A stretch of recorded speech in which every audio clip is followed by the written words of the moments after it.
வணக்கம் ஃப்ரெண்ட்ஸ். நான் எப்படியாவது வாழ்க்கையில் முன்னுக்கு வரணும்னு ரொம்ப படாத பாடுபட்டுக்கிட்டு இருக்கேன்.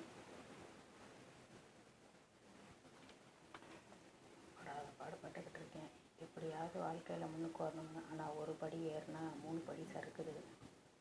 என்னுடைய 3ஆவது குழந்தைய வச்சு, இந்த செல்லக்குட்டி என்னோடய சீனு, அதை வச்சு நான் வீடியோ போட்டுட்ருக்கேன். அதுவும் சரியாக ரீச் ஆக மாட்டேங்குது. எனது வீட்டுக்காரர் பேர் பூமிநாதன். அவர் அவரோட கடையை வச்சு அவர் வீடியோ போட்டுட்ருக்காரு. அதுவும் ரீச் ஆக மாட்டேங்குது. சலூன் தொழிலில் நான் நல்லா முன்னுக்கு வரணும்னு ஆசைப்பட்றாரு. அதுவும் சரியாக நடத்த முடியாமல் இப்போ மன உளைச்சலில் வீட்டுக்குள்ளே தான் இருக்கார். எனது பையனை எப்படியாவது காலேஜில் படிக்க வைக்கணும்னு நாங்கள் ரொம்ப ஆசைப்பட்டிருக்கோம். +2ல் 450 மார்க் வாங்கினான். அவனை தொடர்ந்து எங்களால் படிக்க வைக்க முடியலை.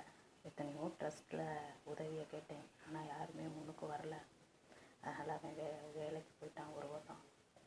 ஒரு வருஷம் வேலைக்கு போனதுனால திருப்பியும் படிப்பை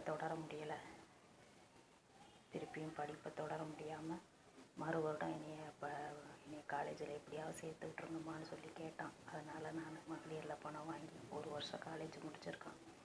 2வது வருஷம் படிக்க வைக்கிறதுக்கு பணம் இல்லை. எப்படியாவது இந்த வீடியோ போட்டுனால் நம்ம பையனை படிக்க வைக்கணும்னு படாத பாடுபட்டேன். ஆனால் அதுவுமே ரீச் ஆக மாட்டேங்குது. என்ன பண்ணுறதுனே தெரியல. எங்களுக்கு உதவி பண்ணுங்கள் ஃப்ரெண்ட்ஸ். என் பையனை எப்படியாவது காலேஜ் படிக்க வச்சு 3 வருஷம் 2 டிகிரி முடிக்கணும்னு நினைக்கிறான். அவனோட ஆசையை நான் பூர்த்தி பண்ணணும் ஒரு தாயாக இருந்து. எனக்கு சப்ஸ்கிரைப் பண்ணி லைக் பண்ணி உதவி பண்ணுங்கள். Please please please.